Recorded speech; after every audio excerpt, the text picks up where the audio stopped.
jamming up. Imminent danger in northern Colorado. Huge trees, lots of debris, and the river was going up very quickly. Flash floods sweeping through Poudre Canyon. The rain just came down and there's nothing to stop it. And it was coming from both sides. Road closures and power outages tonight as Larimer County families are forced to evacuate. I'm just worried about my neighbors and people up canyon from me. Flooding adding insult to injury for an area badly scorched by last year's historic wildfires. Breaking news tonight, State Highway 14 is shut down through Poudre Canyon and Cameron Pass because of flooding. People in the area from Rustic to Ted's Place are being told to evacuate, and crews are working to restore power after mudslides took out power lines. Good evening and welcome to Denver7 News at 10, later than 10. I'm Andrew Rio. And I'm Shannon Ogden. Thanks for staying with us tonight. We have team coverage on this evening. Denver7 Chief Meteorologist Mike Nelson tracking the rainfall amounts in the mountains. And first we want to get to our Sloan Dickey, who's in Larimer County tonight. And Sloan, the first warnings went out just before 7 because it's a Cameron Peak burn scar area. Things just escalated quickly. Yes, things escalated quickly and things are changing quickly as well. We're at Ted's Place where that line is set up where people should not be crossing to head towards Poudre Canyon. Now, police were here about 15 minutes ago. They did move closer to Poudre Canyon to set up some lines there, but they say if you are in the area, you should not be using Colorado Route 14 to get into this area. It's still closed off. Now, we're at a gas station where evacuees were gathering, some campers and some people that lived in the area were gathering. They said that they essentially had moments to evacuate when law enforcement and emergency crews came to their locations to leave. Some left with just simple valuables before they left. They sent us this video that you can take a look at here. It essentially shows the movement of the water. As you can see, that mudslide is essentially a slow moving bulldozer at this point. It picked up trees, debris, and has even damaged several homes. How many homes and to what extent they're damaged, we do not know. What we do know is the evacuation is still in effect between the entrance to Poudre Canyon on Colorado Route 14 here all the way up to Cameron Pass. That is about a 40-mile stretch of road, and we just received word minutes ago that the evacuation has extended to the Jackson County line, so it goes even further than that. Power lines are also down, and people are now waiting to see if their homes were spared. They said go now. Don't take anything, just leave, just get out. And that's pretty much what our neighbors did. One of our neighbors is a firefighter, and he came over and was knocking on doors before I got the call. And he said, I sent my wife and kids down, you better go. So I was like, okay. Now, those floodwaters are continuing to move downstream, and we received word that Highway 14 will remain closed until at least tomorrow. We've also received word that there's a potential that some bridges may be out. Now, there is a Red Cross evacuation site at Cache La Poudre Middle School, so you can go there if you are an evacuee and don't have anywhere to stay. And if that is full, you can go to the Best Western in Fort Collins. They're offering $60 rooms for people who were evacuated from the area, so you can stay safe overnight there as well. We'll continue to keep you updated as this story continues to develop. Reporting live in Larimer County, Sloan Dickey, Denver7. All right, Sloan, thank you. So as you heard from so many people, this all happened very quickly. And in fact, I talked to Connie Archer of Archer's Poudre River Resort, who said the rain just came pouring down. The river started rising. She described what she saw on the river. Lots of logs, very large logs, 100-foot tree with roots intact. I saw plywood, I saw hot water heater, refrigerator, and furniture coming down. So what are you thinking when you're seeing all of this, Connie? I'm just worried about my neighbors and people up canyon from me. Now, the water level, she said, has since come down, and because power is out, communication is difficult for neighbors trying to check on one another, and she says she is worried.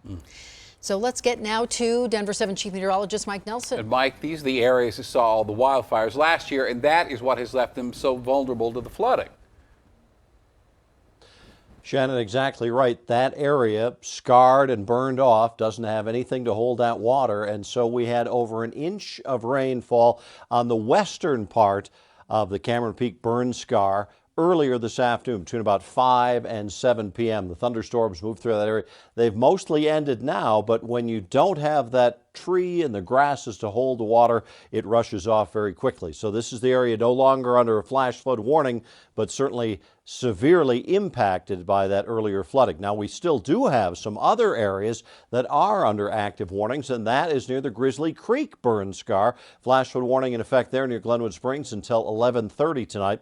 Earlier today, we had some very heavy storms cause flash flooding down near Telluride, closing the road up to Bridal Veil Falls outside of Telluride.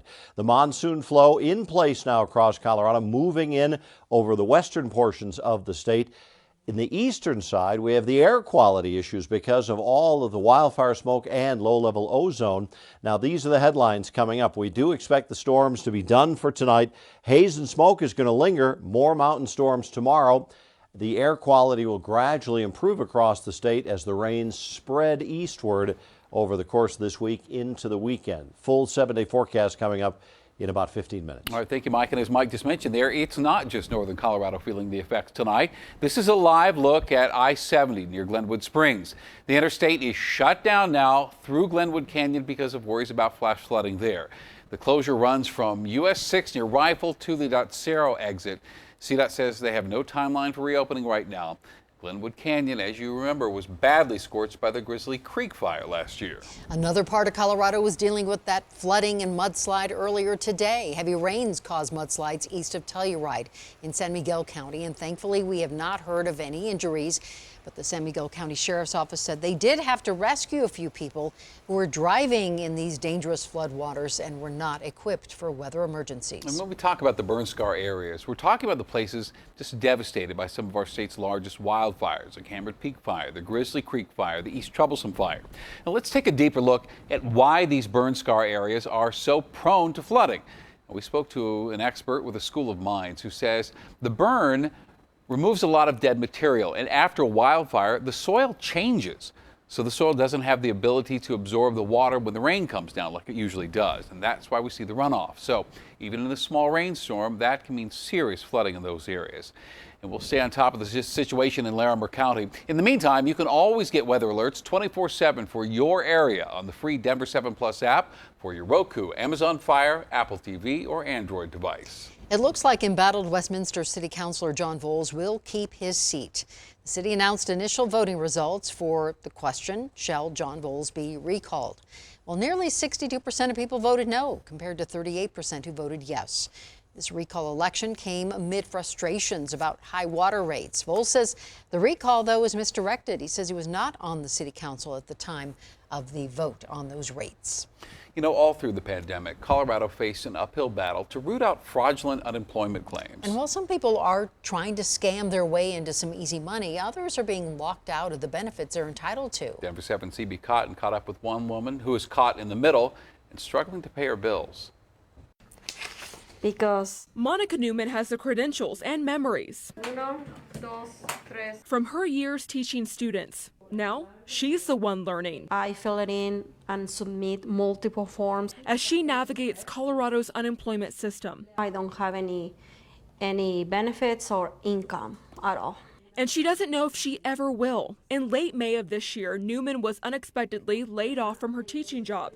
She says she knew she needed to file for unemployment, but wouldn't be able to. I feel stressed. I feel overwhelmed. In December, Newman says a fraudulent unemployment claim was filed for her while she was still employed. Now that she's unemployed, she says her account is locked from the previous scam. I'm waiting for what is the next step to unlock my account. The Colorado Department of Labor and Employment tells Denver7 while they've escalated Newman's claim, it requires a manual investigation. When we asked how long manual investigations take, we were told it depends on case complexity and the responsiveness of the claimant. I got a phone call the last Saturday from agent to ask me for a couple information. And they say you have to wait. Newman's account, one of thousands on hold because of fraud suspicion. As of July 1st, our system showed that approximately 4,310 claimants were still on hold after passing ID.me as a result of continued suspicion of fraud. CDLE says some of those suspicious accounts will never be restored because they are indeed fraud. But the state says they are making progress using fraud analytics to clear less suspicious accounts. Quote, en masse. For now, Newman says she's left to wait and worry. I feel stressed out. I feel I having panic attacks at night, just thinking about how I gonna cover these bills the next month. CB Cotton, Denver 7. And digging a little bit deeper on unemployment benefits, some businesses in northern Colorado want our state to end those boosted payments early. A group of more than 170 sent a letter to Governor Polis. The small businesses say they are struggling to hire workers, and some claim that people are choosing to stay home and collect unemployment rather than working. Well, the governor's office says it has no plans to turn down that free money from the federal government. It says ending the program early would drain up to $800 million from our state. The expanded payments will run through early September. Hit $20 and I'm like, okay, maybe it's time to buy. Hit $120, bought some more, let it go to $250. And at that point, you're so far up. Betting big on less popular stocks. Yes, there's risk involved, but it's not like a lottery ticket. At-home traders are going up against Wall Street insiders, and in some cases, they're winning big. I think bull markets make people geniuses. But the question is it enduring? We're taking a 360 look at retail trading. What is it? Will it stick around? And what are the risks you need to know before diving in? The storms all stayed west of I-25 today. Tomorrow, I think it'll be a different story.